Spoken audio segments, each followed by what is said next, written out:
ନିଜର ବଢ଼ୁଥିବା ପେଟକୁ ଦେଖି ମୁଁ ଆଜି ଭାବିଲି ଚାଲ ଟିକେ ବଗ ପାର୍କ ଆଡ଼େ ବୁଲିକି ଆସିବା।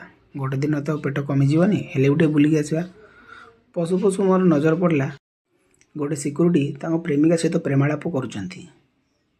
ଆଉ ଟିକେ ଆଗକୁ ଯିବା ପରେ ମୁଁ ଦେଖିଲି ଏଠି ମଣିଷ ସବୁ ଜଙ୍ଗଲ ନଷ୍ଟ କରୁଥିବାରୁ ଗୋଟେ ଠେକୁଆ ବାଧ୍ୟ ହୋଇକି ଏଠି 2000 ଟଙ୍କାର ପାର୍ଟ ଟାଇମ୍ ଜବ୍ କରୁଛି। ଆଉ ଟିକେ ଗଲା ପରେ ଦେଖିଲି ଗୋଟେ କୁକୁର 3 ରାଉଣ୍ଡ ମାରିଲା ପରେ ଏଠି ଟିକେ ରେଷ୍ଟ ନେବ ବୋଲି ଘୁରି ବୁଲୁଥିଲା। ଆରେ କ୍ୟାପ୍ଟେନ୍ ଆମେରିକା ସିଲ୍ଡ ଟିକେ ଛାଡ଼ିଛି। ଫିଟନେସ୍ ନାମକ ସଂକ୍ରମଣ ଫଳରେ ସବୁ ଘର ଛାଡ଼ିକି ଆସିକି ପାର୍କରେ ବୁଲୁଛନ୍ତି।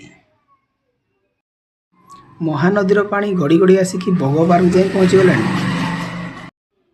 ଆଉ ଟିକେ ଆଗକୁ ଗଲା ପରେ ହାଓଡ଼ା ବ୍ରିଜ୍ ଦେଖିକି ମୋତେ ବ୍ରିଜ୍ ଉପରେ ଚଢ଼ିବାକୁ ବହୁତ ଇଚ୍ଛା ହେଲା। ଦୌଡ଼ିକି ଗଲି ବ୍ରିଜ୍ ଉପରକୁ। ବ୍ରିଜ୍ ଉପରୁ ଆମ ତିରଙ୍ଗା ପତାକା ବହୁତ ସୁନ୍ଦର ଦେଖାଯାଉଥିଲା। ଭାରତ ମାତା କି ଜୟ। ଗୋଟେ ଗଛ ସାଇଡ଼ରେ ମୋତେ ନଜର ପଡ଼ିଲା ଆମର ରକେଟ୍ ଗୋଟେ ଟିକେ ଲଞ୍ଚ କରିବା ପାଇଁ ଥୋଇକି ଯାଇଛି ବୋଧେ। ମୁଁ ଆସ୍ତେ ଆସ୍ତେ ତା ପାଖକୁ ଗଲି। ଡର ବି ଲାଗୁଥାଏ।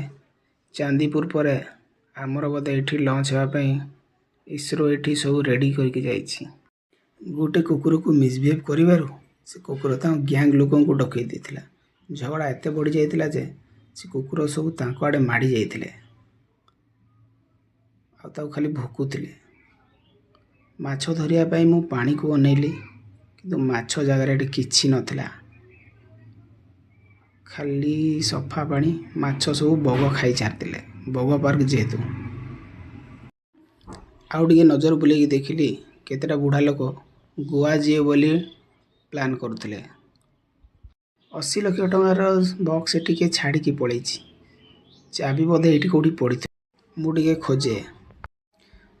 ଗୋଟେ ମଧ୍ୟବୟସ୍କ ଲୋକ ଫିଟନେସ୍ ରୋଗରେ ଏତେ ପୀଡ଼ିତ ହୋଇଯାଇଛନ୍ତି ଯେ ସେ ପଛୁଆ ପଛୁଆ ଚାଲିଲେଣି। ତାଙ୍କର ଏଇଟା ବୋଧେ ଫାଇନାଲ୍ ଷ୍ଟେଜ୍। ସେଥିପାଇଁ ମୁଁ ଚୁପଚାପ ଘରକୁ ପଳେଇ